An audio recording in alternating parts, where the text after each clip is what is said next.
10 minute മുന്നേ ഞാൻ എൻ്റെ ജീവിതത്തിലെ ഏറ്റവും വേസ്റ്റ് ഡിസിഷൻ, അല്ലെങ്കിൽ എടുക്കാവുന്നതിൽ വെച്ചിട്ട് one of the best decision എടുത്തു. It's none other than improvement exam.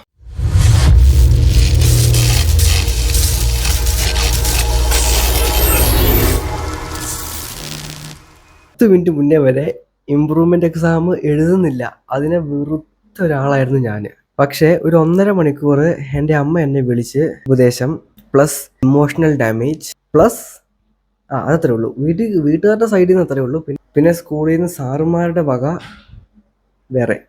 ഒരാൾക്ക് മാക്സിമം 3 സബ്ജക്റ്റ് ഇമ്പ്രൂവ് ചെയ്യാം. എൻ്റെ കാര്യം പറയുവാണെങ്കിൽ അക്കൗണ്ടൻസി വേണ്ട, ഹിന്ദി വേണ്ട, കമ്പ്യൂട്ടർ ആപ്ലിക്കേഷൻ വേണ്ട. കമ്പ്യൂട്ടർ ആപ്ലിക്കേഷൻ ഫുൾ മാർക്കുണ്ട്, ഹിന്ദിക്കും ഫുൾ മാർക്കുണ്ട്, അക്കൗണ്ടൻസിക്ക് ഫുൾ മാർക്കിൽ നിന്ന് 2 മാർക്കേ കുറവുള്ളൂ.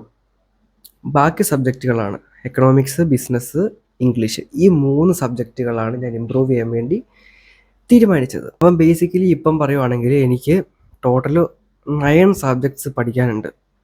+2 6ഉം +1 3. ഓക്കെ, അപ്പോൾ ഏതായാലും തീരുമാനിച്ചു കഴിഞ്ഞു. അപ്പോൾ അതിൻ്റെ ഭാഗമായിട്ട് ആദ്യം തന്നെ ഒരു അൺബോക്സിങ് നമുക്ക് ചെയ്യാനുണ്ട്. കഞ്ഞിവെള്ളം is the secret of my energy. കുറച്ച് പാട്ടൊക്കെ കേട്ട് പഠിക്കാം അല്ലേ? ഓക്കെ, അപ്പോൾ ഇതെന്താ സംഭവം എന്ന് വെച്ച് കഴിഞ്ഞാൽ എൻ്റെ കഴിഞ്ഞ വർഷത്തെ മെനക്കേടിൻ്റെ ജീവിക്കുന്ന തെളിവാണ്. അപ്പോൾ ഇതിനകത്ത് നിന്ന് ബിസിനസ്, ഇംഗ്ലീഷ്, എക്കണോമിക്സ് തപ്പിയെടുക്കണം. ഓക്കെ, എക്കണോമിക്സിൻ്റെ നോട്ട്, ബിസിനസ്സിൻ്റെ നോട്ട്, സ്റ്റാറ്റിസ്റ്റിക്സിൻ്റെ നോട്ട്, ഇംഗ്ലീഷിൻ്റെ നോട്ട്. ഇത് മോഡൽ ക്വസ്റ്റ്യൻ പേപ്പറും പബ്ലിക്കിൻ്റെ ക്വസ്റ്റ്യൻ പേപ്പറും. ഈ 3 എണ്ണം എന്തോ കാരണം കൊണ്ട് ഞാൻ സ്പെഷ്യലായിട്ട് മാറ്റി വെച്ചിട്ടുണ്ടായിരുന്നു. എൻ്റെ പൊന്നു ഗൈസ്, ഇതൊക്കെ എത്ര മാസങ്ങൾ ഇരുന്ന് എഴുതിയ സാധനമാണ്. കഴിഞ്ഞ വർഷം എക്സാമിനറിൻ്റെ ബാച്ചിൽ കയറിയായിരുന്നു. അപ്പോൾ അവിടുന്ന് കിട്ടിയ നോട്ടുണ്ട്. വേണ്ട വേണ്ട വേണ്ട, വേണം വേണം. Okay, set. ബാക്കി എടുത്തു വെക്കണ്ടേ? അപ്പോൾ ഇനി ഇതെല്ലാം ക്ലീൻ ആക്കി വെക്കട്ടെ കേട്ടോ. ഇവിടെ ഒരു മെസ്സായിട്ടുണ്ട് ഇപ്പം. അതൊക്കെ ഒന്ന് എടുത്ത് വെക്കട്ടെ. അല്ല, അതിനകത്ത് നിന്ന് ആദ്യം ആവശ്യമുള്ളത് തപ്പി എടുക്കണ്ടേ അല്ലേ? ഓക്കെ, അപ്പോൾ ഇതൊക്കെ ഇനി ഒന്ന് എടുത്ത് സെറ്റാക്കട്ടെ.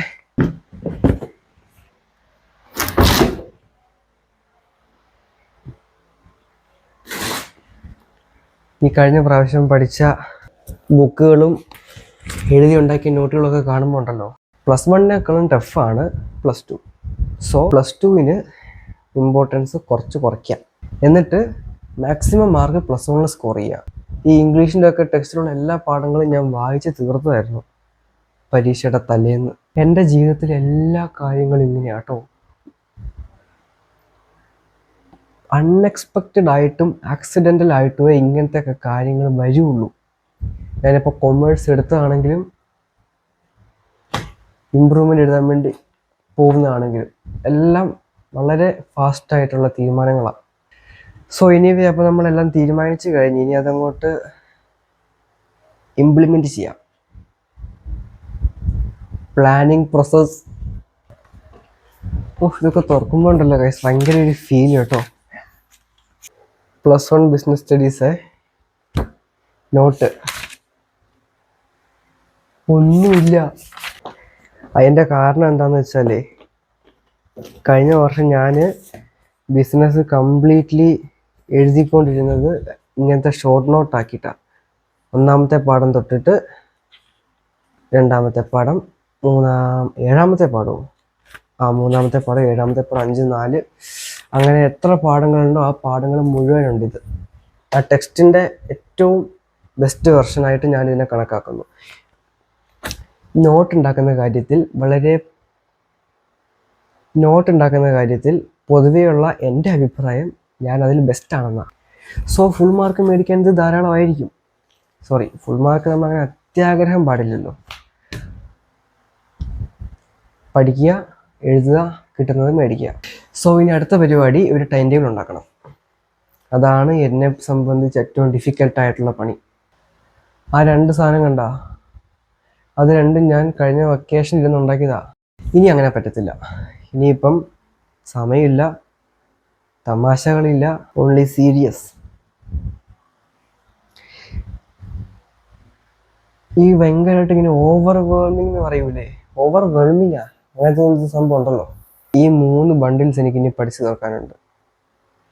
എവരിത്തിങ് എല്ലാം ഞാൻ ഇപ്പം മറന്നുപോയി, ഇപ്പം എൻ്റെ ബ്രെയിനിലോട്ട് ഒന്നും വരുന്നില്ല. പക്ഷേ ഇതിൽ ഓരോ ക്വസ്റ്റ്യൻ കാണുമ്പോഴും അതുമായിട്ട് സംബന്ധിച്ച എന്തോ പഠിച്ചതായിട്ട് ഓർക്കുന്നു. ഗായ്സ്, ഇപ്പോൾ തൽക്കാലത്തേന് എല്ലാവർക്കും ടാറ്റ ബൈ ബൈ. ഞാൻ പോയിട്ട് ടൈം ടേബിൾ ഉണ്ടാക്കട്ടെ. പിന്നെ ഞാൻ ഇതൊക്കെ ഒരു വീഡിയോ ആക്കി ഇടുന്നതിൻ്റെ കാരണം ഇതൊക്കെ നമുക്ക് വലുതായി കഴിയുമ്പോഴൊക്കെ എടുത്ത് കാണാൻ ഒരു നല്ലൊരു ഫീലായിരിക്കും. അന്നേരം